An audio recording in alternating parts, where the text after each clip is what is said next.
current state characterized by altered consciousness, relatively inhibiting sensory activity.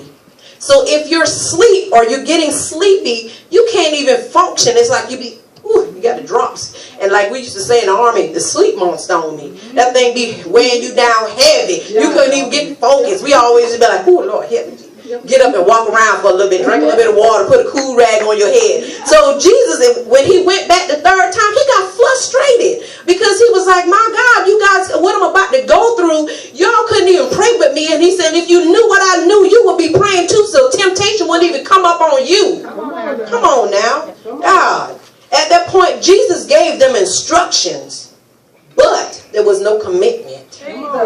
The disciples failed to hear and obey Jesus. This teaching. It was not just about them falling asleep. He was teaching them spiritual awareness. Oh, wow. Right now. As you can see, it doesn't take much to become desensitized to spiritual reality.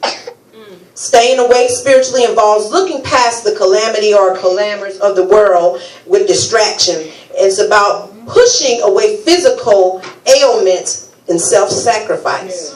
I wrote down some points that I thought was good to be spiritually awake.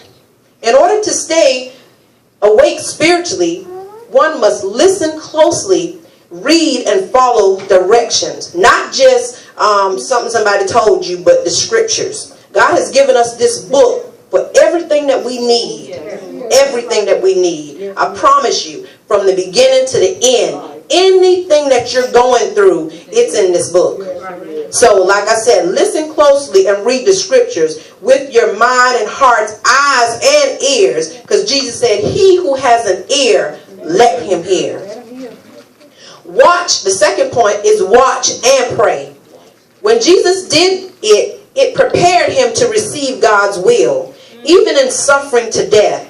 When you watch and you pray, I'm not sure of how many of you actually have a relationship with God and go into that secret place where there's nobody but you and him, where he's sitting there, you probably snotting at your nose, you can't even open your eyes because you're in that secret place. You done got to a place where you're trying to hear for real what he's trying to say. When you get into that place where he can really speak to you, that's when your spiritual ears become open, your spiritual eyes become open, and the instruction that he will give you is going to be clear. You're not going to move to the left, you're not going to move to the right, and when he say get up out of that man's bed, you're going to be able to get up out of there with no persecution. You're not going to be able to look back. When he tell you stop drinking, stop smoking, get out them streets, you're going to be able to do it. Why? Because you heard with your ears. You was able to get sound instruction and move for real in the right direction that he's caused you to move into. All right. Okay. It says also, so then, if we are the redeemed of the Lord and supposed to stay alert